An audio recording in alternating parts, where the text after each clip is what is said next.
Good evening everyone, welcome back to my channel. कैसे हैं आप लोग? ईश्वर से मेरी प्रार्थना आप सभी स्वस्थ और खुशहाल रहें। तो आज दिन है सोमवार का और अभी टाइम हो रहा है 4:50, मतलब 5 बजने में 10 मिनट बाकी एग्जैक्ट टाइम हो रहा है। मेरी बेटी का ट्यूशन शाम को 5 बजे से था, तो बस वो जस्ट अभी निकली है। मौसम भी बहुत खराब हो रखा है, तो 5-7 मिनट का रास्ता है, वो पहुंच जाएगी मौसम खराब होने के पहले ही। तो आजकल शाम के समय ना थोड़ा सा मौसम चेंज हो ही जाता है। हालांकि 2-3 दिनों से हमारे तरफ बारिश नहीं हुई है, लेकिन आज देख के आसार लग रहा है कि शायद पानी हो। तो आप सभी के मन में ये सवाल जरूर आ रहा होगा कि इस वीडियो की शुरुआत मैंने गुड इवनिंग बोल के क्यों की। मतलब जनरली मेरा जो ब्लॉग होता है गुड मॉर्निंग से होता है। आज मैं जब ब्लॉग की स्टार्टिंग की तो गुड इवनिंग बोली, इसलिए कि ये शाम हो रहा है। हाँ, मुझे ना आप लोगों से थोड़ी सी बातचीत करनी है, और ये बातचीत ना ही कोई वेट लॉस से रिलेटेड है, ना ही कोई वर्कआउट से रिलेटेड है। ये बातचीत है मोटिवेशन की। तो जो लोग डाइट से रिलेटेड मेरी वीडियो देखते हैं, तो उनके लिए मैं पहले एक लाइन बता देती हूँ कि मेरा जो डाइट है, टीमेट डाइट में स्टार्ट करने वाली हूँ। 2 meals a day diet start करने वाली हूँ, क्योंकि जो मेरा रूटीन है ना, उस रूटीन में नहीं हो पा रहा है। 3 टाइम का जो मील है ना, वो मैं नहीं सेट कर पा रही हूँ, क्योंकि मैं जितना भी जल्दी करूँ ना, मेरा जो ब्रेकफास्ट होता है वो 11 सवा 11 हो ही जा रहा है। आज भी मैं सत्तू ड्रिंक, मॉर्निंग में ब्रेकफास्ट में मैं सत्तू ड्रिंक ली हूँ, और उस टाइम पे मेरे घड़ी में 11:40 हो रहा था। फिर वो टाइम नहीं है नाश्ता करने का, हालांकि मैं ब्रेकफास्ट में वही ली हूँ। इतना ही टाइम हो जा रहा है। मैं जितना भी कोशिश करती हूँ ना कि थोड़ा सा स्पीडली काम करूँ, लेकिन मतलब काम भी तो है ना। आती हूँ जब जिम से तो 9:35, 9:40, कभी कभी 45 भी हो जाता है। उसके बाद हस्बैंड जी हैं यहाँ पे, तो उनके लिए ब्रेकफास्ट बनाओ, उनको लंच बनाओ, सब कुछ तैयार करो, फिर नहाने जाओ, फिर थोड़ा सा भगवान को अगरबत्ती दिखा। तो ये सब करने के बाद ही तो ब्रेकफास्ट का टाइम आएगा ना। ऐसा तो नहीं है कि मैं जिम से आऊंगी और तुरंत अपने लिए ब्रेकफास्ट बैठ के, अगर मैं 4 बजे भोर में उठ के बना भी दूं ना, तो ऐसा नहीं है कि मैं सुबह में उठ के बना नहीं सकती हूँ। मैं जिम जाने के पहले भी बना के प्रिपेयर करके रख दूंगी। लेकिन यही है, आप लोगों को बताई हूँ ना कि मेरे हस्बैंड जी का मार्केटिंग जॉब है, वो ज्यादातर बाहर रहते हैं, उनका ऑफिशियल टूर रहता है, बहुत ज्यादा रहता है टूर। तो वीक में 2 या 3 दिन रहते हैं, तो उसमें भी उनको 4 बजे या 5 बजे का ब्रेकफास्ट में उनको आके 10 बजे दूं, क्योंकि उनके ऑफिस की टाइम ना 10 से 10:30 के बीच में वो निकलते हैं। ठीक है, 10:30 बजे तक निकल जाते हैं। तो उस मतलब मैं अगर 5 बजे भोर में उठकर, या 5 बजे से तो नहीं हो पाएगा क्योंकि मेरी बेटी के लिए लंच बॉक्स वगैरह बनाना रहता है। तो अगर मैं उनको 4 बजे भोर में उठ के बना दूं लंच बॉक्स ब्रेकफास्ट, तो 10 बजे उनको खाना है और फिर लंच करना है 2 बजे, तो कैसा ही लगेगा। जो बंदे को मतलब वीक में 2 या 3 दिन घर का खाना खाना है, बाकी टाइम तो वो बाहर के ही होटल के ही खाते हैं। तो इसलिए ना मुझे लगता है कि नहीं, गरम गरम बना के देने में थोड़ा सा डिले होता है, थोड़ा सा परेशानी होता है, लेकिन कोई दिक्कत नहीं है। थोड़ा सा मतलब आने के बाद ही बनाती हूँ। थकान तो होती है, बहुत थकान होती है, लेकिन हाँ, मैं इतना करती हूँ कि मैं जाने के पहले, जिम जाने के पहले प्रिपरेशन करके रख देती हूँ, जैसे सब्जी काटना, धोना और आटा लगाना, ये सब करके मैं रख देती हूँ। फिर आने के बाद मुंह हाथ धो के कपड़े चेंज करती हूँ और उसके बाद सीधे किचन में जाती हूँ। हाँ, अपना बात करूँ तो इतना सुबह सुबह मैं थाली लेके तो नहीं बैठ पाऊंगी, इतना सुबह आदत नहीं है। मैं 10 बजे तक ब्रेकफास्ट पहले भी किया करती थी, लेकिन हाँ, भूख लग जाता है। जिम करने के बाद बहुत भूख लग जाता है। हालांकि मैं प्री वर्कआउट मील में थोड़ा सा ड्राई फ्रूट्स वगैरह ले लेती हूँ ब्लैक कॉफी के साथ, लेकिन फिर भी मतलब जिम करने के बाद थोड़ा सा लगता है कि हाँ कुछ खाऊं। तो पहले तो स्टार्टिंग में मैं जूस पी लिया करती थी, लेकिन इन दिनों मैं प्रोटीन पाउडर लेती हूँ, तो उससे मुझे काफी रिलैक्स मिलता है। मतलब 1 घंटा अगर मैं नहीं खाती हूँ ना, तो मुझे कुछ ऐसा बेचैनी सा नहीं लगता है। तो वही मैं बोलना चाहती हूँ कि घूम फिर करना मेरा टाइमिंग वही हो जा रहा है ब्रेकफास्ट का, 11:15, 11:20, कभी 11:30, इस तरह का टाइमिंग हो जा रहा है। मैं सोची हूँ ना कि मैं अपने डाइट को इस तरह सेट कर लूं, डाइट को अपने रूटीन में ही शामिल कर दूं, तो मुझे परेशानी नहीं रहेगा, मुझे हेडेक नहीं रहेगा कि मेरा ये मील छूट गया, ये स्किप हो गया, मुझे इतना बजे से खाना पड़ा। तो मैं अपने रूटीन के अनुसार ही अपनी डाइट को कन्वर्ट कर लेती हूँ, उसी तरह से सेट कर लेती हूँ। तो अभी जो मेरा रूटीन लग रहा है ना, उसमें मुझे लग रहा है कि मेरे लिए 2 मील्स अ डे एकदम सही रहेगा। ऐसा नहीं है कि मैं 2 मील्स अ डे में फिर बीच में कुछ स्नैकिंग नहीं करूंगी, मैं स्नैकिंग करूंगी। और लेकिन इस वीडियो में इस पर मैं बात नहीं करने वाली हूँ। ये वीडियो थोड़ा सा अलग होने वाला है। बस जो लोग भी डाइट से रिलेटेड चीज देखने के लिए मेरे चैनल पर आते हैं ना, उनके लिए मैं बस थोड़ा सा सोचे कि स्टार्टिंग में बता दूं कि उनको जानकारी होना चाहिए। मैं 1 जुलाई से टीमेट डाइट करूंगी, 2 मील्स अ डे लूंगी। मतलब एक मेरा फर्स्ट मील रहेगा वही 11:30 बजे के आसपास, मेरा सेकंड मील रहेगा 5 बजे के आसपास, 5 से 5:30 बजे के आसपास। और इसके बीच में मैं स्नैकिंग वगैरह, कुछ फ्रूट्स होगा, छाछ होगा, इस तरह की चीजें मैं ले लूंगी। तो ये मेरा अपकमिंग प्लान है जो कि 1 जुलाई से मैं करूंगी। इसके बारे में जितना भी डिटेल है, क्या खाना है, किस तरह से खाना है, क्या करने वाली हूं मैं, ये सारा डिटेल मैं कल के ब्लॉग में, मतलब आज मंडे है तो मंडे का ये जो मैं बातचीत है ये तो मैं ट्यूसडे को भेजूंगी, और कल मैं ब्लॉग बनाऊंगी उसमें मैं पूरा कुछ समझाऊंगी टीमेट डाइट का। हालांकि टीमेट डाइट मैं ऑलरेडी शेयर कर चुकी हूँ, लेकिन एक बार फिर बहुत सारे लोग नए जुड़े हैं तो उनके लिए मैं एक प्रॉपर अपना डाइट चार्ट बनाने वाली हूँ और बताऊंगी कि मैं कैसे क्या फॉलो करूंगी। तो कल के वीडियो में ना वो सब कुछ मैं डिटेल दे दूंगी कि मेरा जो 1 जुलाई से जो डाइट होगा किस तरह का होगा, किस तरह की चीजें मैं खाऊंगी, क्या चीज मैं प्रिकॉशन लूंगी, इस तरह की चीजों को मैं ना कल शेयर कर दूंगी। ठीक है, तो ये सारी बातचीत अब तक जो भी बातचीत हुई है उन लोगों के लिए है जो वेट लॉस जर्नी से रिलेटेड क्वायरीज के लिए मेरे चैनल पर आते हैं। चलिए अब बात करते हैं कुछ पर्सनल बातें। बहुत कमेंट आता है कि दीदी हमें ना आपकी हर चीज जानने की इच्छा होती है, आप बहुत अच्छी बातें करते हैं, आपकी बात सुनने का मन करता है, बहुत ऐसे कमेंट आते हैं। मैं मानती हूँ कि मतलब मेरा चैनल इतना बड़ा भी ग्रो नहीं हुआ है अभी तक, लेकिन हाँ मैं इतना कॉन्फिडेंटली करती हूँ कि जो लोग भी है ना, वो लोग जो लोग मुझे कमेंट करते हैं, खासकर वो लोग मुझे पता है कि मेरे दिल से जुड़े हुए हैं। तो उन्हीं में से बहुत लोगों का ऐसा कमेंट आता है ना कि दीदी आपकी हर बातें हमें अच्छी लगती है, सुनने का मन करता है, हमें बोरिंग नहीं लगता, आप कितना भी बात रिपीट करें। तो उन लोगों के लिए आगे की बातचीत है। तो जिन्हें भी डाइट से रिलेटेड चीज चाहिए था उनको मैं बता दी कि मेरा क्या प्लानिंग है, और वो सब सारी प्लानिंग मैं कल के वीडियो में सब कुछ लगा दूंगी। और आज अब जो बात होगा वो उन लोगों के लिए है जो मेरी हर बकवास, हर बकबक, हर बोरिंग चीज, चाहे मैं कितनी भी रिपीट क्यों ना बोलूं, मेरी हर बातों को सुनना चाहते हैं, जानना चाहते हैं। तो बस उन्हीं के लिए आज का मैं वीडियो बनाई हूँ। बहुत सीरियस मैटर नहीं है, लेकिन हाँ बहुत मोटिवेशनल बातें मैं इसमें करूंगी। मेरी इस वीडियो को पूरा देखने के बाद या फिर मेरी बातचीत को पूरा सुनने के बाद बहुत लोगों के मन में ऐसा आएगा कि ये ऐसा बहुत बड़ा सीरियस टॉपिक नहीं था जिसपे इतना बातचीत किया जाए, इतना मोटिवेशन वाला डायलॉग बोला जाए, या फिर इतना वीडियो को बड़ा बनाया जाए, या फिर इस टॉपिक को वीडियो बनाया भी जाए। बहुत सारे लोगों को ऐसा लगेगा, लेकिन मेरा मानना कुछ अलग है। मेरा मानना है कि चीजें छोटी हो या बड़ी हो, हमारे काम की हो या ना हो, एटलीस्ट हमें किसी भी बातों को ना नजरअंदाज नहीं करना चाहिए, खास करके वो बात जो आपको नुकसान नहीं देगी। ठीक है, मानते हैं कोई फायदा भी नहीं देगी, लेकिन आपको नुकसान भी नहीं करेगी। उन सब चीजों को नजरअंदाज नहीं करना चाहिए कि कब कौन सी मोटिवेशन, कब कौन सी बातें दिल को अंदर तक लग जाए, ये कहना मुश्किल है। ठीक है, तो आज मैं बात करने वाली हूँ इसमें एक छोटी सी कहानी जो कि बहुत मोटिवेशन से भरी हुई है, और बस सुन लीजिएगा, ऐसी स्टोरी की तरह सुन लीजिएगा। हालांकि है तो ये मेरी पर्सनल, लेकिन हाँ आप सब इसे स्टोरी की तरह सुन लीजिएगा। हो सकता है कभी लाइफ में आप लोगों को भी इतनी मोटिवेशन की जरूरत पड़े। तो ये कहानी शुरू होती है एक छोटे से लिफाफे के अंदर से। ये एक छोटा सा लिफाफा करीब 1 महीने की कहानी का रिजल्ट है, उसी के बारे में आप लोग से बात करने वाली हूँ इस वीडियो में। लिफाफे के अंदर जो है वो मैं आप लोग को दिखाऊंगी अपनी बातचीत के बाद, लेकिन पहले थोड़ी सी बातचीत कर लूं। वैसे भी मुझे आप लोग से बात करने का मन कर रहा था, बहुत बहुत दिनों से मन कर रहा था। अगर आप लोग में से कोई ऐसे होंगे ना जो मेरी हर वीडियो देखते होंगे, हर वीडियो, उन्हें पता होगा पिछले 1 मंथ पहले से ही मैं बोलते आ रही हूँ कि मुझे किसी चीज का स्ट्रेस है, कोई चीज है जो मुझे बहुत परेशान कर रहा है। मैं बहुत अंदर से, मतलब है ना कि बहुत स्ट्रगल कर रही हूँ किसी चीज के लिए, बहुत परेशान हूँ कोई चीज को लेके, लेकिन मतलब मैं अभी बता नहीं पाऊंगी आप लोग को क्योंकि सही समय नहीं आया। मैं आप लोग को बोलती आ रही हूँ पिछले 1 महीने से। तो यही था वो स्ट्रगल, यही था वो स्ट्रेस, और यही मतलब अगर मैं अभी बात करते करते मैं हो सकता है कि थोड़ी सी भावुक हो जाऊं और बहुत लोगों को ये पागलपन भी लगे कि ये ऐसी कोई बात नहीं थी जिसके इतना तमाशा किया जाए, लेकिन बात थी डियर, बात थी। मैं आप लोगों को सारी बात बताऊंगी ना तो आप लोगों को समझ में आएगा कि बात थी। तो चलिए शुरू करते हैं इस छोटे से लिफाफे के अंदर की कहानी। बात है करीब 10 या 12 मई की, 10 या 12 मई की बात है। आप लोग को मैं बताई हूँ कि मैं किटी करती हूँ, मंथ में मेरी 2 किटी होती है, ठीक है ना।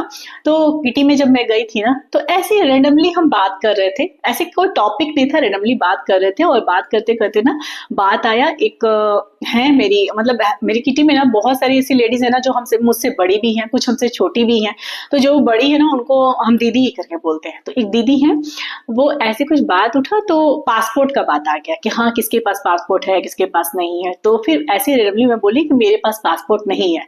तो वो जो दीदी है ना जो किटी की को होस्ट करती हैं, वो उनको बहुत सालों से मैं जानती हूँ, वो भी मुझे बहुत सालों से जानती है। तो वो मुझे बोली कि सुनो तुम्हारे पास पासपोर्ट नहीं है, पासपोर्ट तो जरूरी डॉक्यूमेंट होता है, उसको बनवा लेना चाहिए, कितना इजीली तो बन जाता है, आजकल तो बहुत आसानी से जमशेदपुर भी बनने लगा है, अप्लाई कर देना। तो फिर मैं उन्हें हंस के बोली ना कि ऐसा दीदी कोई नीड नहीं पड़ा कभी कि पासपोर्ट का क्या नीड है, मतलब कहाँ जाना है, सब कोई तो यहीं पे है आसपास, कहीं कोई बाहर तो है नहीं कि मतलब उसके लिए को पासपोर्ट। तो बोली अरे ठीक है, अभी तक कोई बाहर नहीं है, हो सकता है फ्यूचर में तुम्हारे बच्चे बाहर पढ़ने लगे, बाहर रहने लगे, कभी फ्यूचर में कुछ जरूरत पड़ गया, या फिर कभी तुम हस्बैंड वाइफ जब जिम्मेवारियों से थोड़ी फ्री हो जाओ तो कभी मन करे तो पासपोर्ट रहना चाहिए ना एटलीस्ट, तो बनवाने में क्या हर्ज है। बस वो दिन था और उसके बाद से कहानी मेरी शुरू हो गई। मेरी एक ना बहुत मतलब अच्छी आदत बोल सकते हैं, बुरी आदत बोल सकते हैं, कुछ भी हो सकता, मतलब मेरे दिमाग में कोई चीज एक बार कोई डाल देता है ना, तो फिर मैं ना एकदम कहीं टाइप कर लेती हूँ उस दिमाग को। ठीक है, तो ये बात 10 या 12 मई का था। मई देख लीजिएगा, 10 या 12 कोई एक संडे होगा। हम लोग ज्यादातर ना संडे को ही किटी करते हैं, क्योंकि उसमें से बहुत सारी लेडी जॉब करती है, तो इसी वजह से हमारी किटी संडे को ही होती है। और तो क्या हुआ ना कि फिर जब ऐसे में घर में बात की अपने हस्बैंड से, तो वो आना जाना बात हो गया, मतलब हुआ ना आना जाना, मतलब सुन लिए हाँ ठीक है बनवा लेना, कभी कर लेना, उस तरह का। ठीक है, लेकिन मेरी बात तो मेरे दिमाग में तो ये एकदम छप गया कि हाँ पासपोर्ट होना चाहिए, बनवाना चाहिए। सच में किस्मत का क्या है, कभी जरूरत पड़ा तो, लेकिन टचवुड अभी नहीं मुझे जरूरत है, लेकिन मुझे लगा कि हाँ ठीक है, भगवान करे कि बच्चे उतने सक्सेस करे, बाहर जाए, या फिर हस्बैंड जी भी के साथ भी कभी मुझे मौका मिले, इस सोच के बोले कि नहीं पासपोर्ट तो एक होना चाहिए। हालांकि अगर मैं अपने घर की बात करूं तो मेरे घर में मेरे हस्बैंड जी का पासपोर्ट अभी नहीं है, मेरे बेटे का भी नहीं है, मेरी बेटी का भी नहीं है, किसी का भी पासपोर्ट नहीं है, मेरा भी पासपोर्ट नहीं बना था। तो बस मैं क्या की ना कि गई यहाँ पास के कैफे में और जाके पासपोर्ट के लिए, हाँ हस्बैंड जी को बता दी, उनको बिना बताए नहीं। तो वो बोले भी एक बार कि अभी क्या जरूरत था, हमने ठीक है ना बना के रख लेते, क्या है 1500 रुपया लगेगा। वो बोली थी कि सिर्फ 1500 लग रहा है। तो फिर वो बोले कि ठीक है जाओ, तुमको मन है तो तुम बनवा लो। मेरे हस्बैंड जी का ये है ना कि वो मुझे ना किसी चीज के लिए मना नहीं करते हैं, इस बात के लिए मैं ब्लेस्ड हूँ, वो मुझे किसी चीज के लिए मना नहीं करते हैं, किसी भी चीज के लिए मना नहीं करते, क्योंकि उनको पता है कि मैं कोई भी मतलब होता है ना, कोई भी फालतू चीजों के लिए या फालतू बातों के लिए किसी चीज को मैं नहीं जिद करूंगी। मतलब मेरी कोई ऐसी जिद नहीं होती है ना जो बिल्कुल एकदम गलत ट्रैक पर जाए, मैं वैसी कोई काम करती ही नहीं हूँ। मैं शुरू से कभी मेरा ऐसा नहीं है कि मैं किसी ऐसी जिद को लेके बैठ जाऊं जो कि बिन सर पैर का हो, उस तरह की मैं चीजें नहीं करती हूँ। इसलिए मेरे हस्बैंड जी ना मेरे किसी बात को टालते नहीं है। मतलब अब यूट्यूब का भी बात स्टार्ट करूंगी तो वीडियो बहुत बड़ा हो जाएगा। यूट्यूब को जब मैं स्टार्ट करने के लिए सोची तो ना मेरे घर में बहुत झमेला हुआ था। झमेला इस वजह से नहीं कि मतलब मेरे हस्बैंड जी मतलब इसके खिलाफ थे। मेरे हस्बैंड जी बोल रहे थे कि मतलब यूट्यूब जो चैनल होता है ना वो बहुत मतलब हर किसी के बस का बात नहीं है, कंट्रोवर्सी करते हैं, घर की बातों को पूरा एकदम वीडियो बना बना के डालते हैं और बहुत सारा चीज वीडियो में दिखाते हैं ना, तो ही उनका वीडियो चलता है, तो ही उनका चैनल ग्रोथ होता है, तो ही उनकी इनकम होती है। और नॉर्मल घर का खाना बना के और नॉर्मल अपनी चीजें दिखाकर कोई इतना ग्रो नहीं कर सकता है कि उसको मतलब इनकम होने लगे यूट्यूब से। तो फिर क्यों ही इतना मेहनत करना, क्यों ही इतना। तो फिर मैं बोलती थी कि मुझे इनकम के लिए नहीं जाना है और मुझे जाना है अपने शौक के लिए। वो मुझे बोलते थे कि कमी क्या चीज का है जो तुमको यूट्यूब में वीडियो बनाना है और पैसे कमाना है, मुझे बोलते थे। मतलब तो मैं उनको यही बोलती थी कि नहीं मुझे कमी के लिए नहीं, बस मुझे अपने शौक के लिए जाना है। मतलब मुझे मन है कि मैं बनाऊं, वीडियो डालूं, क्योंकि मुझे अच्छा लगता है। तो फिर वो मेरी जिद के आगे हार गए, क्योंकि उनको पता है कि मैं जिद ही, अगर किसी चीज के लिए मुझे जिद हो गया ना तो फिर वो मुझे करना है। बस अपनी रूटीन दिखाऊंगी, अपना खाना पीना दिखाऊंगी, अपनी दिनचर्या दिखाऊंगी, कोई कंट्रोवर्सी चैनल पर नहीं होगा। और उसके बाद भी मैं आपको बता रही हूँ कि यही चीज कर कर मैं अपने यूट्यूब को ऊंचाइयों पे ले जाऊंगी और इनकम जरूर होगा। ये बात मैं अपने हस्बैंड जी को विश्वास के साथ बोली थी, तो हंस दिए थे केवल, बोले ठीक है तुमको जो इच्छा है करो, इनकम के लिए नहीं करो, अपने शौक के लिए करो। तो मुझे ऑर्डर इसीलिए दिए थे कि मुझे शौक है, मुझे खुशी है, तो मुझे ऑर्डर दे दिए थे। यहाँ इनकम का कोई बात ही नहीं आया था। लेकिन वो दिन आ गया और 6 मंथ पहले मैं आप लोग बताई थी ना अक्टूबर में, तो इनकम भी होने लगी। तो वो ये कहानी मुझे इसलिए बोलना पड़ा था कि कई लोग नए जुटे होंगे, हालांकि ये सारी बातें तो मैं ऑलरेडी ब्लॉग में बता चुकी हूँ, लेकिन हाँ कई लोग नए जुड़े होंगे ना, तो मैं थोड़ी सी एक लाइन बता दूं कि मेरा दिमाग इसी तरह खिसका रहता है। मतलब कोई चीज के लिए मुझे लगे ना कि नहीं मुझे करना है, तो फिर मुझे करना है। और फिर मैं ना उसके बाद वो नहीं देखती हूँ कि उसके लिए मैंने कितने रातों की नींद गंवाई है, कितना पैसा बर्बाद कर दिया, ये सब चीज मैं नहीं देखती हूँ। पागलपन लगेगा, थोड़ा सा पागलपन लगेगा, लेकिन हाँ मैं उस तरह की हूँ, मैं उस तरह की हूँ। बस चीजें सही होनी चाहिए। गलत चीज को ना मैं कभी रिकमेंड करती हूँ, ना मैं कभी खुद करती हूँ, ना मैं रिकमेंड करती हूँ, ठीक है। तो बस उसी तरह की कहानी थी कुछ मेरी इस बार की भी।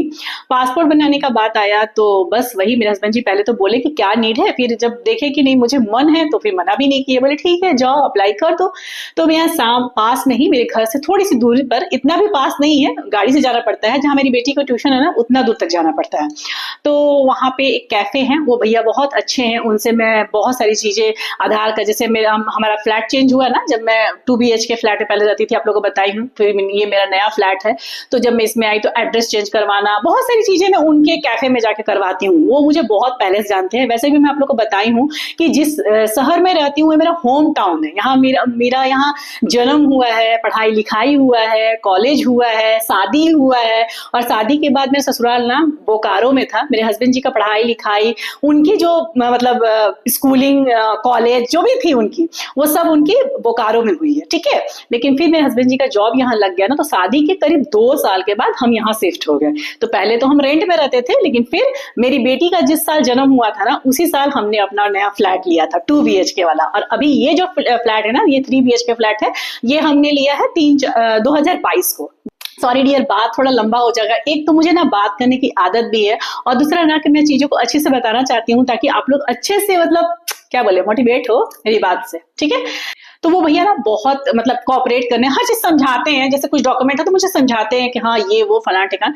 तो बस उनके पास गई पासपोर्ट के लिए, उनसे बोली कि मुझे अपना पासपोर्ट बनवाना है। तो सबसे पहले मैं उनसे पूछी कितना लगेगा चार्ज, क्योंकि दीदी मुझे बोले थे 1500 लगेगा। तो बोले कि 1500 ही लगेगा, लेकिन हम लोग अप्लाई करते हैं तो 200 एक्स्ट्रा चार्ज लेते हैं, मतलब आपको 1700 देना होगा। तो बोले ठीक है, हमने डॉक्यूमेंट क्या क्या लगेगा, तो वो सारा डॉक्यूमेंट बताए। तो जब वो डॉक्यूमेंट बोले ना कि आपको मैट्रिक का सर्टिफिकेट देना है, साथ में आपको आधार कार्ड, पैन कार्ड, इस तरह के डॉक्यूमेंट वो बोले कि ये सब चीज देना है। तो जैसे ही वो मुझे बोले ना कि पैन कार्ड भी चाहिए और मैट्रिक का सर्टिफिकेट भी चाहिए, आधार कार्ड भी चाहिए, ठीक है, तो मेरे दिमाग में ना अचानक से क्लिक कर गया ये बात कि मैट्रिक का सर्टिफिकेट भी चाहिए और आधार और पैन भी चाहिए। तो फिर मैं उनसे बोली कि भैया मेरा नाम अलग अलग है। तो बोले कि हाँ क्या नाम है अलग अलग। तो मैं बोली कि मेरा मैट्रिक का सर्टिफिकेट में ना शादी के पहले मेरे पापा का टाइटल था, मतलब मेरे नाम में मेरे पापा का टाइटल था। जब मेरी शादी हो गई तो फिर मैं अपने नाम के टाइटल को बदलवा दी हूँ, और मेरे अभी हस्बैंड का टाइटल है, मतलब मेरे इन लॉज का टाइटल है। तो सारे डॉक्यूमेंट जो मेरे हैं, पैन कार्ड है, आधार कार्ड है, ड्राइविंग लाइसेंस है, बैंक में, मतलब सारे जगह मेरा मतलब अभी जो मेरा टाइटल है, शादी के बाद जो मेरा टाइटल है, जो मेरे हस्बैंड का टाइटल है वो टाइटल है। लेकिन हाँ बस मेरे एजुकेशनल सर्टिफिकेट है ना, वो मेरे पापा के टाइटल है, मतलब मेरे मायके का टाइटल है उसमें। तो फिर बोले तब तो दिक्कत हो जाएगा, क्योंकि नाम ऐसे दो नहीं होना चाहिए डॉक्यूमेंट में। और मैट्रिक, तो फिर मैं बोली कि मैट्रिक सर्टिफिकेट बिना नहीं काम चलेगा। तो बोली नहीं, मैट्रिक सर्टिफिकेट तो अर्जेंट है, पासपोर्ट बनवाने के लिए मैट्रिक सर्टिफिकेट अर्जेंट है, वो बोले। तो फिर बोले तब क्या उपाय बताइए, फिर अप्लाई करने के पहले फिर उस उपाय को कर लिया जाए। तो वो मुझे बोले कि जिनका भी नाम चेंज का इस तरह से क्राइटेरिया रहता है ना, ज्यादातर लेडीज लोग का ही रहता है, क्योंकि लेडीज लोग जनरली शादी के बाद नाम चेंज करवा लेती है। तो आपको एफिडेविट बनवाना पड़ेगा, कोर्ट में जाके नाम चेंज का एफिडेविट बनवा लीजिए, और उसके बाद आपको 2 न्यूज़पेपर में ऐड देना होगा नाम चेंज का। जो लोग करवाए होंगे ना ये सब काम, उनको पता होगा। बहुत सारे लोगों को ना ये चीज ना एकदम बचकानी लग रही होगी, मेरी वीडियो बचकानी लग रही होगी, मैं ये सब क्या क्या बोल रही हूँ वीडियो में।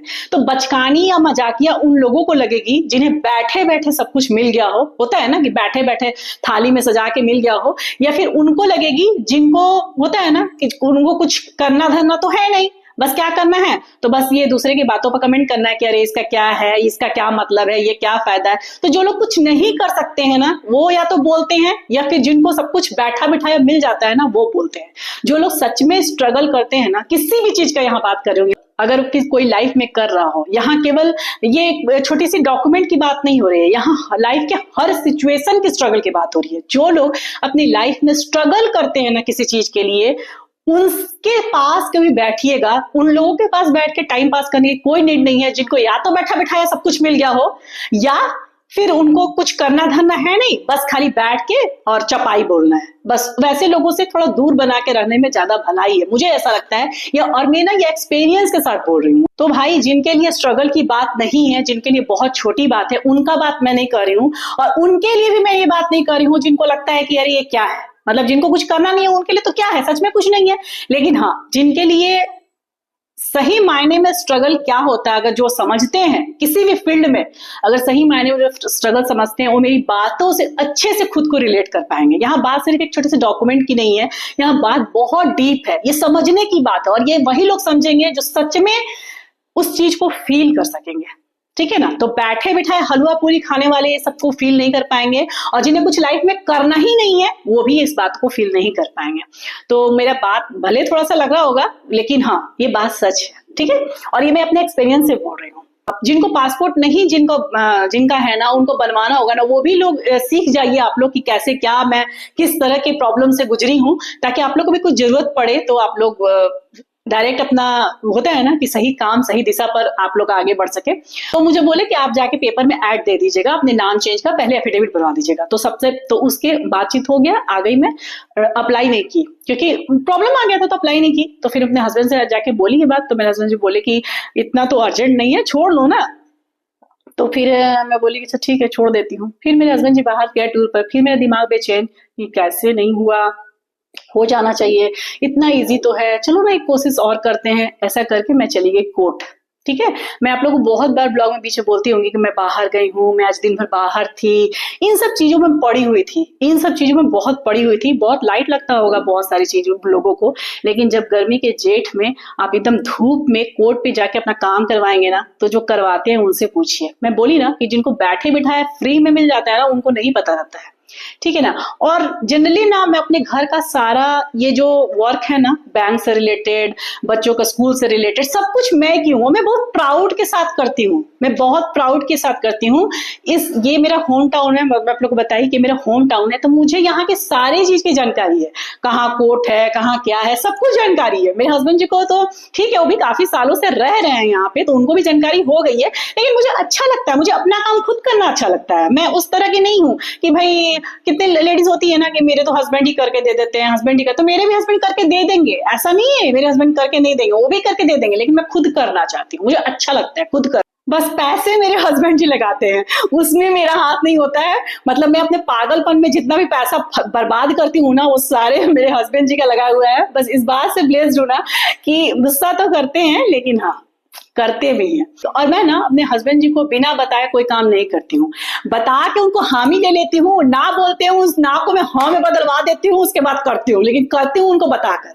तो मैं अपने हस्बैंड जी को फोन करके बोली, वो बाहर थे, कि कोर्ट जाना होगा, नाम चेंज कर एफिडेविट करवाने। तो बोले कि अरे बात हुआ था ना कि बाद में करवा लेंगे, बाद में करवा लेंगे, आराम से, जरूरत पड़ेगा तो, अभी तो बेटा पढ़ ही रहा है, अभी कहाँ तुम्हारा बेटा अब्रॉड जा रहा है। हंस के बोले कि तुमको तो चिंता होने लगा कि बाहर जाना होगा।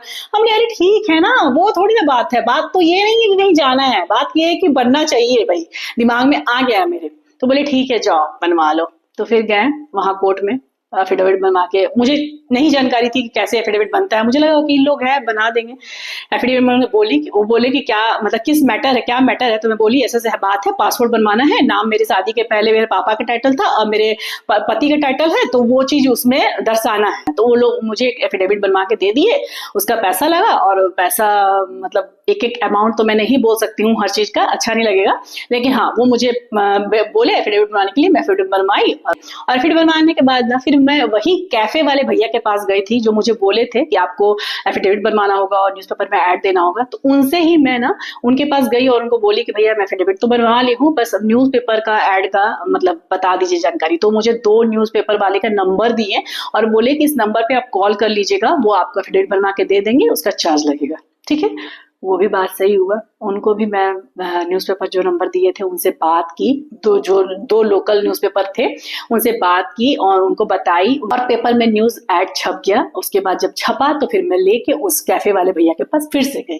बहुत गर्मी और बहुत पसीना लग रहा है फ्रेंड, बिजली कट चुकी है क्योंकि मौसम खराब हो गया है, और इन्वर्टर की लाइट है ये, तो इससे ना एसी नहीं चलता है, तो एसी भी बंद करना पड़ा है, फैन तो ऐसे ही बंद करना, फैन खोलूंगी तो फिर आवाज बहुत आएगा। तो बहुत पसीना से, मैं बहुत गर्मी से बोल रही हूँ। और आप लोग के काम की बात है कि नहीं है ये मुझे नहीं पता, लेकिन हाँ आप लोग अगर पूरा बहुत सारी बातों को सुनिएगा ना तो बहुत कुछ आप लोग सीख पाइएगा। तो मैं तो यही बोलूंगी कि मेरी बात बड़बड़ को सुन लीजिएगा, क्योंकि कब क्या चीज काम आ जाए नहीं बोला जा सकता है। और मैं कोशिश करती हूँ कि मैं थोड़ा स्पीडली बोलूँ, थोड़ा बातों को छोटा करके बोलूँ, लेकिन नहीं हो पाता है मुझसे, ठीक है। तो एनीवे, तो फिर बात स्टार्ट करते हैं, फिर से कंटिन्यू करते हैं बात को। तो मैं न्यूज़पेपर वाले से बात की और एड छपवाई, एड लेकर, पेपर लेकर, सारे डॉक्यूमेंट जो वो बोले थे भैया कैफे वाले अप्लाई करने के लिए, वो सब लेके उनके पास पहुंची। वो अप्लाई कर दिए पासपोर्ट के लिए, और वो दिन था 17 मई। 10-12 मई का ये कहानी, 17 मई के दिन मैं गई और अप्लाई करवा दी, ठीक है। अप्लाई करने के बाद मुझे वहां से एक अपॉइंटमेंट डेट मिला, जो कि था 22 मई का। 22 मई का डेट था, और वो जमशेदपुर में ही पासपोर्ट ऑफिस है, वहां पे जाना था।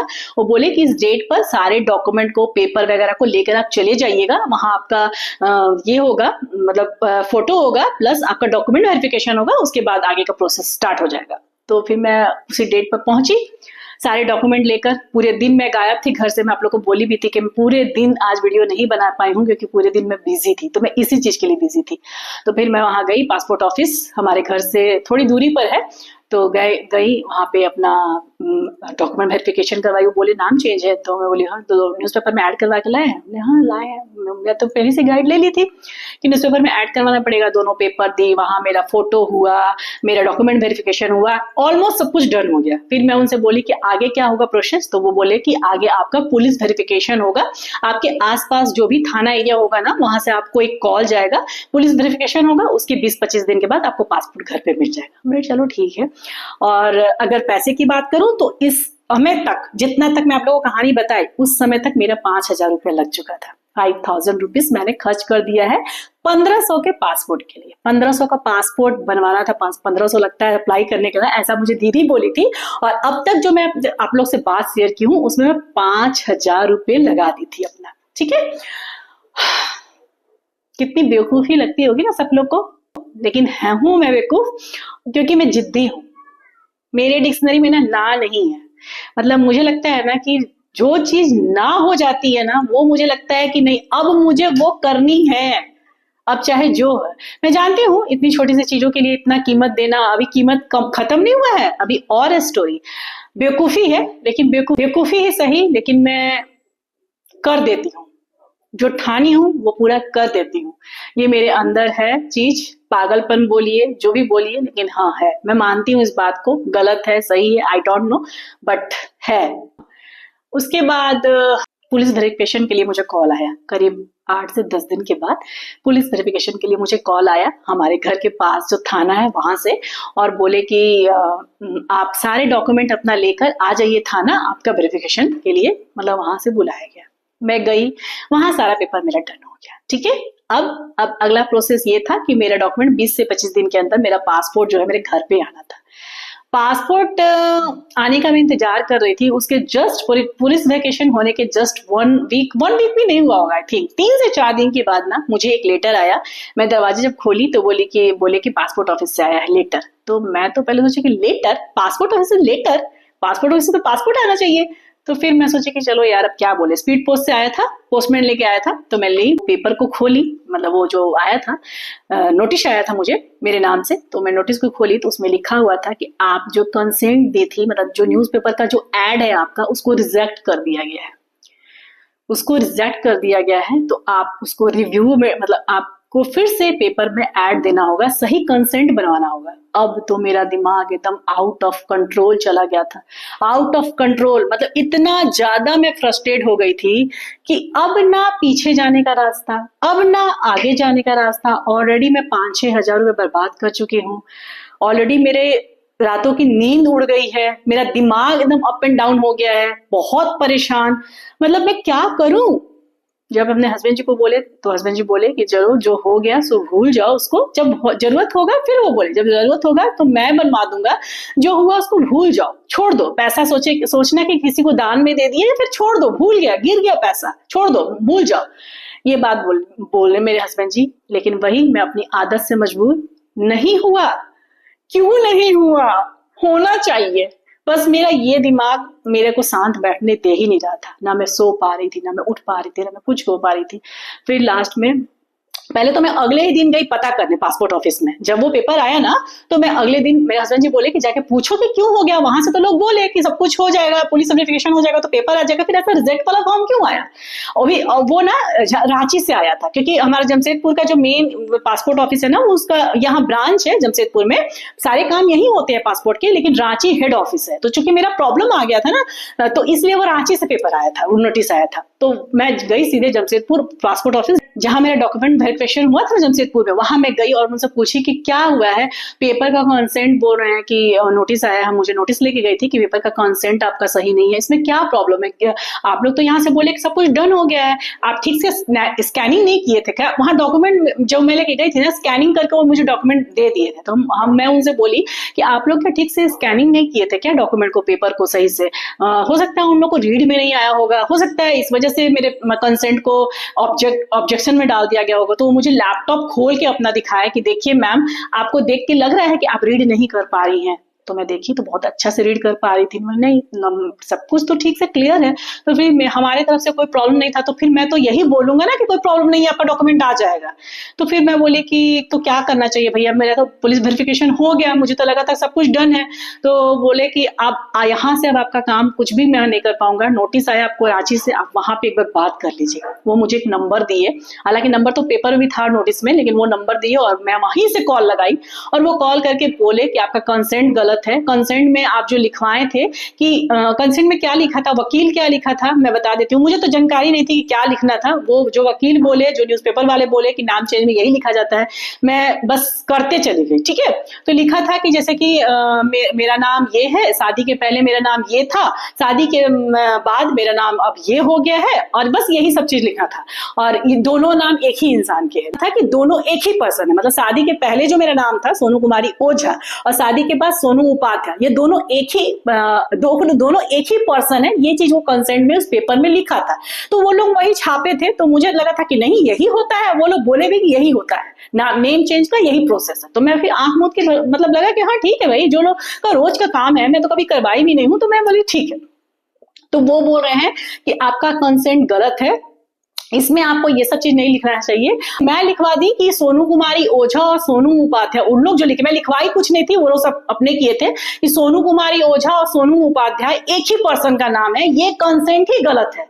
इसका मतलब ये होता है कि आप दोनों नाम से जानी जाती है, मतलब दोनों नाम आपका है, आप ये बोलना चाह रही है। लेकिन सरकारी चीजों में ऐसा नहीं होता है, आपको बोलना पड़ेगा कि भविष्य में मैं इसी नाम से जानी जाऊंगी। मतलब जो आपका नाम है आधार में, जो आपका नाम है ड्राइविंग लाइसेंस में, जो आपका नाम है बैंक में, जो आपका नाम है सारे डॉक्यूमेंट में, एजुकेशनल सर्टिफिकेट को छोड़कर शादी के बाद जो भी आपके डॉक्यूमेंट में नाम है, जो आप पासपोर्ट में नाम अपना देना चाहती हैं, आपको लिखवाना होगा कि भविष्य में मैं इसी नाम से जानी जाऊंगी। ये लाइन आपका छूट गया था, तो आप फिर से आपको न्यूज़पेपर में ऐड देना पड़ेगा, और फिर से आपको ये चीज उसमें ऐड करवाना पड़ेगा कि भविष्य में मैं इसी नाम से जानी जाऊं, भविष्य में मैं सभी दस्तावेजों में इसी नाम से जानी जाऊंगी, ऐसे करके वो बोले।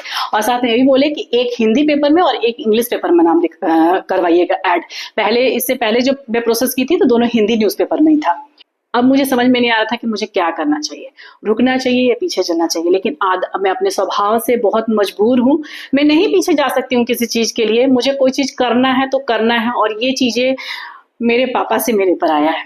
मतलब मेरे पापा भी इसी तरह के मतलब थे, उनका भी यही मूड था कि जो भी कुछ करना है, सारा दुनिया ना बोले, लेकिन अगर वो उनका दिमाग हाँ बोलता है तो फिर उनको कोई नहीं रोक सकता है। तो मेरे साथ भी वही है, मैं वैसे ही हूँ, भले मेरे अंदर कमी होगा लेकिन मैं वैसे ही हूँ। मतलब ना नहीं कर सकती हूँ मैं किसी चीज के लिए, अगर मैं घुस गई तो मुझे उसे करना है, बस वो चीज सही होना चाहिए। गलत चीज नहीं मैं करती हूँ, गलत चीजों के आगे मैं नहीं बढ़ती हूँ। और जब अगर मुझे लग गया किसी भी चीज के लिए कि मैं जो कर रही हूँ वो गलत है, तो फिर मैं पीछे हो जाती हूँ, एकदम पीछे हो जाती हूँ, मैं भूल जाती हूँ उन चीजों को। मतलब इसी तरह का है मेरा स्वभाव, ठीक है। तो फिर वही अपने स्वभाव से मजबूर होकर मैं वापस से एफिडेविट करवाने के लिए फिर से कोर्ट गई, और कोर्ट में वहां बोली कि आप लोग आपका जो ये है ना, उसमें ये एक लाइन जोड़ दीजिएगा इस कंसेंट में, ये लाइन हटा दीजिए कि दोनों नाम एक ही इंसान का है, मतलब शादी के पहले का नाम और शादी के बाद का नाम दोनों एक इंसान का है, वो नहीं लिखना है। आपको ये लिखना है कि भविष्य में मैं सभी दस्तावेजों में इसी नाम से जानी जाऊंगी, जो नाम में मेरे पैन कार्ड है, जो नाम में मेरा आधार है, जो नाम में मेरा सारा डॉक्यूमेंट है। तो बोले कि ठीक है। फिर से एफिडेविट बना, 100 रुपए के स्टाम्प पेपर में इस बार बना, और स्टाम्प पेपर में मैं डॉक्यूमेंट बना के ले आई और न्यूज़पेपर में ऐड देने का बारी आया। तो रिजेक्ट नहीं हुआ था, एक्चुअली ऑब्जेक्ट हुआ था, ऑब्जेक्शन आ गया था, रिजेक्ट नहीं हुआ था। रिजेक्ट एक अलग चीज है, ऑब्जेक्शन एक अलग चीज है। तो फिर मुझे कंसेंट बनाना था, तो मैं न्यूज़पेपर वाले भैया को बोली, तो बोले ठीक है, फिर से उतना ही पैसा लगेगा, आप लाइए जो आपको कंसेंट बनवाना है। एफिडेविट तो मैं बना ली थी, हम लोग पेपर में वही छपवा देंगे जो आप बोलेंगे, ऐसे बोले वो। पता नहीं क्यों उन लोगों को देने के पहले ना मेरे दिमाग में रात भर, उस दिन मुझे नींद नहीं आया था, मैं रात भर सोच रही थी कि इस बार भी कुछ गलत हो जाएगा। क्योंकि जो बंदा से मैं पूछी थी ना पासपोर्ट ऑफिस में, उनसे मैं फोन से बात की थी, फोन पे वो बोले थे, पता नहीं वो कौन था, पेपर में ऐड करके दोबारा सब कुछ करके और यहाँ लेकर आइए। जब मैं बोली कि यहाँ आना पड़ेगा रांची, तो बोले ठीक है आप स्पीड पोस्ट कर दीजिएगा। ये बोल के वो बंदा, और कुछ मैं पूछती हूँ, उनका नाम भी पूछती हूँ, फोन कट हो चुका था। ठीक, हाँ, जब मैं फिर दोबारा कॉल की ना सेम चीज के लिए, सेम क्वेरी के लिए, तो कोई दूसरा बंदा उठाया था और वो बोल रहे थे कि नहीं मैडम आपको रांची आना पड़ेगा। कंसेंट के बारे में वो भी सेम बोला कि हाँ आपका कंसेंट में प्रॉब्लम है, आपको ऐसे ऐसे करके लिखना पड़ेगा। लेकिन जैसे पहला बंदा बोला था ना कि आपको स्पीड पोस्ट से भी भेज दीजिएगा सब कुछ ठीक करके, लेकिन वो दूसरा बंदा बोला कि नहीं मैम, जब आपको नोटिस चला गया कि आपको रांची आना है तो आपको रांची आना पड़ेगा, आप रांची आके ही आपका काम हो पाएगा। अब आपका काम जमशेदपुर से नहीं होगा। तो अब दो बंदे थे, दोनों अलग अलग नाम, उनका नाम जानती थी ना उनको फेस से जानती थी। अब मुझे बहुत टेंशन हो गया कि अगर मैं कुछ और फिर से गलती करूं तो अब मैं अपने हस्बैंड को क्या बोलूंगी। मतलब मुझे लगता है ना कि ये बेचारे सीधे साधे इंसान को तो मैं फंसा ही देती हूँ। फिर उसके बाद ना मेरा भाई है, मैं आप लोग को बताई हूँ कि मेरे दो भाई हैं, और आप लोग को याद होगा जो बहुत पहले से देखते होंगे मेरे वीडियो, कि मेरी मम्मी का ना पिछले अगस्त में रांची में ऑपरेशन हुआ था हार्ट का। मैं आप लोग को बताई थी, बहुत सारे लोग ब्लेसिंग्स भी दिए थे। जो लोग भी उस समय से देखते आ रहे हैं ना उनको पता होगा कि मेरी मम्मी का ना रांची में ऑपरेशन हुआ था। मैं देखने भी गई थी लेकिन मैं वीडियो नहीं बनाई थी। 2-3 कारण था, मैं आप लोग को ये भी बताई थी कि क्या कारण था। पहला कारण ये था कि रांची में हमारा घर नहीं है, मेरा छोटा भाई का ससुराल है, मेरी छोटी भाभी का मायका है। तो मम्मी वहीं पे ऑपरेशन हुआ था, तो मम्मी कुछ दिनों के लिए वहीं पे रही थी, मतलब आई थिंक 20-25 दिन या 1 मंथ मम्मी वहीं थी। तो और पहला, दूसरा कि मैं उस समय तक ना अपनी मम्मी को, अपने फैमिली में किसी को बताई नहीं थी कि मैं यूट्यूब चैनल स्टार्ट करती हूँ, मेरा यूट्यूब चैनल है, तो इसलिए मैं वीडियो नहीं बनाई। और तीसरा कारण ये था कि मैं फर्स्ट बार आप लोगों को अपनी मम्मी से मिलाती, क्योंकि मैं कभी भी अपनी फैमिली, किसी फैमिली मेंबर को, ना मायके वाले को ना ससुराल वाले को, कभी भी अपनी वीडियो में लाई नहीं हूँ, क्योंकि सब लोग आसपास रहते ही नहीं है, सब लोग दूर दूर रहते हैं। ठीक है, तो अब मैं फर्स्ट बार किसी से मिलवाऊंगी तो मैं ये नहीं चाहूंगी कि अगला इंसान बीमार रहे, तकलीफ रहे और मैं वीडियो बनाऊं, वो चीज मतलब अच्छा नहीं लगता है ना। तो मैं सोच रही थी कि कभी मिलवाना होगा तो सबको हैप्पी मोमेंट मिलवाऊंगी, ऐसा मतलब मेरा है। बाकी तो ऊपर वाले क्या चाहते हैं मुझे नहीं पता, लेकिन हाँ मेरा ऐसा है। आई होप कि ऐसा हो कि कुछ अच्छा हैप्पी मोमेंट आए और सबसे मैं आप लोग को मिलवाऊं अपने वीडियो में।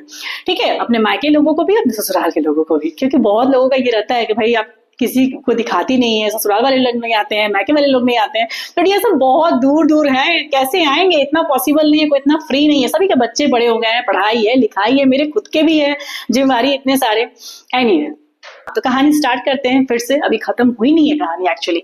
तो मैं बताई थी कि मैं यही 3 कारण से जब रांची गई थी ना लास्ट टाइम अपनी मम्मी को देखने, तो वीडियो नहीं बनाई थी, क्योंकि मेरा भाई का वो ससुराल था, मैं किसी को बता ही नहीं थी वीडियो बनाना।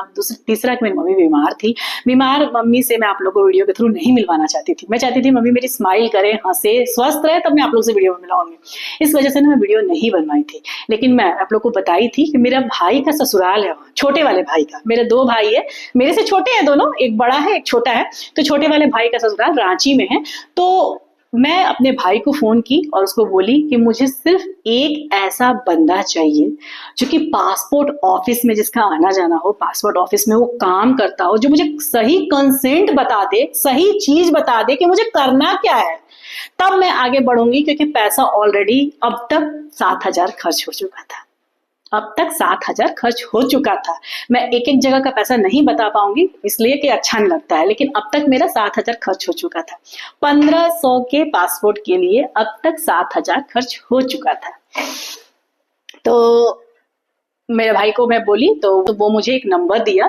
मेरा भाई बोला कि इनसे बात कर लेना, ये सारा काम पासपोर्ट का जानते हैं, देखते हैं। आई थिंक मुझे लगा ना कि वो एजेंट टाइप के थे, जो भी थे मतलब पासपोर्ट के ही से रिलेटेड वो काम करते थे, उनको सारा कुछ जानकारी है। तो और वो ये भी बात बोला था कि जब हम अपना मतलब मेरा छोटा भाई पासपोर्ट बनवाया अपना, तो बोला था कि जब हम अपने पासपोर्ट बनाए थे ना तो इनके थ्रू बनवाए थे, तो तुम्हारा हेल्प हो जाएगा, ठीक है। साथ में ये भी बोला था, जब मैं अपनी परेशानी उसको बताई तो वही बोला था कि सुनिधि पहले बता देती तो सब कुछ हो जाता, यहीं से रांची से हो जाता। तो फिर मैं उसको बोली कि बहुत इजीली वे में सबको बोला मुझे कि जमशेदपुर में हो जाएगा, तो फिर मैं क्यों सबको अननेसेसरी परेशान करूं, इसलिए मैं नहीं बताई। बहुत बड़ा चीज नहीं था मुझे लगा ये। लेकिन अब मुझे लग रहा है ना कि मुझे एक ऐसा बंदा चाहिए था जो मुझे वही रांची पासपोर्ट ऑफिस का वो बंदा हो, पूरा उसको जानकारी हो कि कैसा कंसेंट किस तरह का, मुझे रांची आना होगा कि नहीं, जरूरी है कि नहीं, स्पीड पोस्ट से भेजूंगी तो काम होगा कि नहीं, क्योंकि अब मुझे एकदम एक्यूरेट मतलब चाहिए इंसान जो एक्यूरेट चीजें मुझे बता सके। तो वही मेरे भाई एक नंबर दिया मुझे, बोला कि इस नंबर से बात कर लेना सोनी थी, तुम्हारा प्रॉब्लम सॉल्व हो जाएगा। तो मैं उनसे बात की, उनको अपना सारा मैटर बताई, पेपर का जो न्यू एड जो मेरा रिजेक्ट हुआ था, ऑब्जेक्ट हुआ था, उनको वो दिखाई। वो बोले कि आपका कंसेंट गलत है, इसलिए आपका यहाँ से ऑब्जेक्शन आया है। आपका वही बात बोले कि आपको लास्ट लाइन प्रॉब्लमेटिक है, लास्ट लाइन ये ऐसा नहीं होना चाहिए, लास्ट लाइन ऐसा होना चाहिए। तो फिर वो मुझे बोले कि मैं आपको कंसेंट बना के देता हूँ, उस तरह का पेपर में न्यूज ऐड डलवाइए, आपका रिजेक्ट नहीं होगा, आप एकदम निश्चिंत रहिए। मैं पासपोर्ट ऑफिस में ले जाकर उनसे बोली अपने परेशानी को, अपने मेंटल स्ट्रेस को, मेरा लॉस हुआ है फाइनेंशियल, वो सब कुछ बोली। तो बोले आप टेंशन मत लीजिए, मुझे पता है कि कैसे बनता है कंसेंट, फिर भी मैं आपके तसल्ली के लिए पासपोर्ट ऑफिस में जाके दिखा दूंगा कि हाँ ये सही है कि नहीं, वहां से तसल्ली हो जाएगा, फिर पेपर में ऐड दिया जाएगा। तो फिर जब वो मुझे बोले इतना भरोसा दिखा के, तो मैं बोली चलो ठीक है। फिर से न्यूज़पेपर में ऐड हुआ, और इस बार अच्छे से जो वो बोल रहे थे, लास्ट लाइन जो गड़बड़ है कि भविष्य में मैं सभी दस्तावेजों में इसी नाम से जानी जाऊंगी, इस तरह से वो कंसेंट बना। और उसके बाद फिर वो वही मुझे बोले कि मैम आपको रांची आना होगा, आपको स्पीड पोस्ट से नहीं भेजना होगा, आपको रांची आना होगा, क्योंकि आपके नोटिस चली गई है घर पे, तो रांची आना होगा। फिर मैं इस बारे में हस्बैंड जी को बोली, वो बहुत इस बार गुस्सा हो गए, बोले कि क्या तमाशा लगा रखी हो तुम, इतना क्या परेशानी हो गया, मैं बार बार बोल रहा हूँ छोड़ दो, अब रांची जाने का झंझट है, ये हो फलान ठिकान। फिर इन चीजों को 2-4 दिनों के लिए दबा दिया गया। मतलब मैं शांत रह गई, उनका भी मूड खराब हो गया। सच में भाई बहुत ज्यादा हौच पौच हो चुका था, मेंटल स्थिति मेरा खराब, एकदम रोने धोने वाला मतलब सिचुएशन हो गया था कि मतलब मुझे रोना इस बात से आ रहा था ना कि इतना कुछ करने के बाद भी नहीं हुआ यार।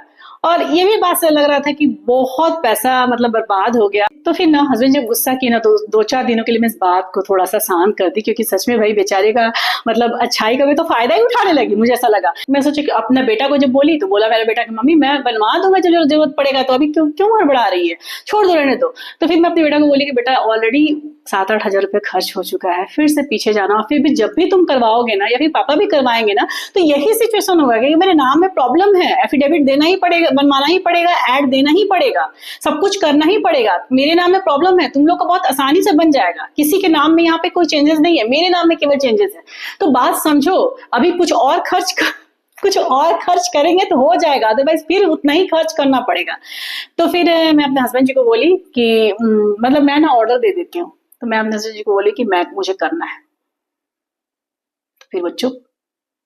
तो मतलब क्या करना है, फिर से ऐड देना है, फिर से रांची जाना है? हमने हाँ हम करना है, आपको साथ देना है दीजिए, नहीं देना नहीं दीजिए, मैं अकेले करूंगी, लेकिन करूंगी, मुझे पासपोर्ट चाहिए। तो बोले कि ठीक है जाओ, जो समझ में आता है करो, लेकिन अकेले तो नहीं जाने देंगे ना, साथ में तो जाएंगे रांची। यहाँ का लोकल का बात है, तुम्हारा ये घर है, होम टाउन है, सब कोई कुछ जानती हो, तो किसी चीज के लिए मना नहीं करते हैं, जाओ भाई जहाँ जाना है जाओ, जो करना है करो। लेकिन जब बात आउट ऑफ टाउन की आएगी तो फिर अकेले कैसे मतलब जाने देंगे। तो फिर हम भी जाएंगे साथ में। मेरे हस्बैंड बोले कि फिर मैं भी चलूंगा साथ में। तो फिर बस न्यूज़पेपर में ऐड दी, फिर से पैसा लगा। और जब फिर वापस से अपॉइंटमेंट ली, क्योंकि नोटिस में आया था कि अपॉइंटमेंट लेकर आइएगा, फिर से कैफे में गई, कैफे वाले भैया से अपॉइंटमेंट ली, और उसके बाद फिर मुझे डेट मिला 17 जून का। आप लोग को याद होगा मैं 17 जून को रांची गई थी, देवड़ी मंदिर में दर्शन की थी, और आप लोग को बताई थी कि मुझे रांची में हमें कुछ रांची में अर्जेंट काम था, तो हम गए थे। और मैं आप लोग को उस दिन नहीं बता पाई थी, बोली भी थी कि हाँ कुछ जरूरी काम था, बहुत बड़ा नहीं तो बहुत छोटा भी नहीं काम था। तो यही वो काम था, हमें पासपोर्ट ऑफिस जाना था, ठीक है।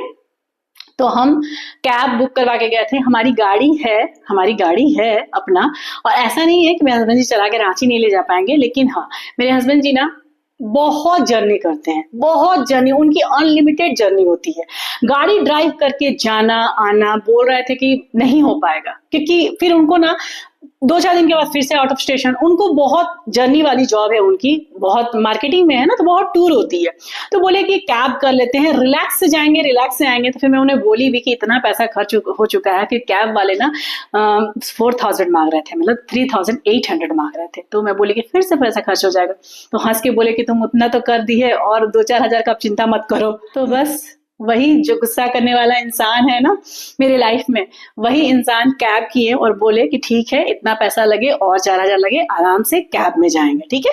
तो फिर बस मेरे हस्बैंड जी कैब बुक किए, हम लोग सब कोई रांची गए, मैं, मेरी बेटी और मेरे हस्बैंड जी गए रांची, और हम लोग देवड़ी मंदिर का दर्शन किए। अपने पासपोर्ट ऑफिस में सारे डॉक्यूमेंट को लेके गई, पेपर अपना न्यूज़पेपर न्यू वाला जो एड फिर से दिलवाई थी उसको दिखाई, सारा डॉक्यूमेंट दिखाई, वहां से सारा कुछ डन हो गया। वो बोले कि हाँ अभी सब कुछ ठीक है, और बोले कि आपको 10 से 15 दिन में पासपोर्ट चला जाएगा आपके घर में। उसके बाद हम आए, खा पी के अपना चिल होके। मेरे हस्बैंड जी बोल भी रहे थे, रास्ते में हंस रहे थे कि मेरी बेटी को कि तुम्हारी मम्मी को बस दिमाग में घुस जाना है किसी चीज का। और मेरे हस्बैंड जी बोले हैं कि अब ये लास्ट है, अब दोबारा अभी कुछ महीनों या सालों तक ना अपने दिमाग में कुछ ऐसा चीज नहीं लाना है कि मुझे करना है ना, तो तुम ना खुद तो होती हो पागल, सभी को पागल कर देती हो घर में। मतलब मेरा ऐसा स्टोरी बहुत है, अगर मैं बताऊं ना, मैं अपनी मतलब बताने लगूंगी कहानी ना, तो कहानी पूरा भर जाएगा। मेरे बच्चे तो बोलते हैं मम्मी तुम किताब ही लिख लो अपने कहानी पर। मतलब इतने मोटिवेशनल स्टोरी है ना मेरे लाइफ में, मैं बता नहीं सकती हूँ। बहुत सारे हैं, बहुत सारी ऐसी चीजें हैं ना जो नामुमकिन है। ये चीजें लोगों को लगती है अरे इतनी छोटी चीज को इतना वंडर, लेकिन ये बहुत, मैं आप लोग को जितना जर्नी बताई हूँ ना, जितना हंस हंस के बता रही हूँ ना, मैं जब पैसा निकलने लगा ना, और जब पीछे मुड़ के देखती हूँ ना, लिटरली बता रही हूँ, आप लोग पता कीजिएगा, 1500 लगता है। 200 रुपए कैफे वाले लिए, अगर आप अपने अप्लाई कीजिएगा ना तो 1500 रुपए लगेगा पासपोर्ट बनवाने के लिए। और उस 1500 के लिए मैंने 15,000 खर्च किए हैं। 15,000 लगती होंगी आप लोग को बेवकूफ, बहुत बेवकूफ लगती होंगी, लेकिन हाँ मेरा एक उसूल है, सही चीजों के लिए कीमत अगर लग भी रहा है तो लगा देना चाहिए। प्लस ना मेरी डिक्शनरी में नहीं है, कोई भी चीज ऐसा नहीं है जो ना हो जाए और मैं उसे ना करूं। जो होता हो सबके लिए हो जाता हो और मेरे लिए ना हो, ऐसा नहीं मैं कर, मतलब मुझसे ऐसा नहीं होगा। मैं करती हूँ, मुझे होगा, मुझसे होगा। जब ना हो जाता है तो मैं जुनून के साथ करने लगती हूँ, मैं अंत तक करती हूँ, हार नहीं मानती हूँ, तब तक करती हूँ जब तक कि वो चीज हो ना जाए। तो फिर आज वही दिन था जो मैं आप लोग को बता रही हूँ।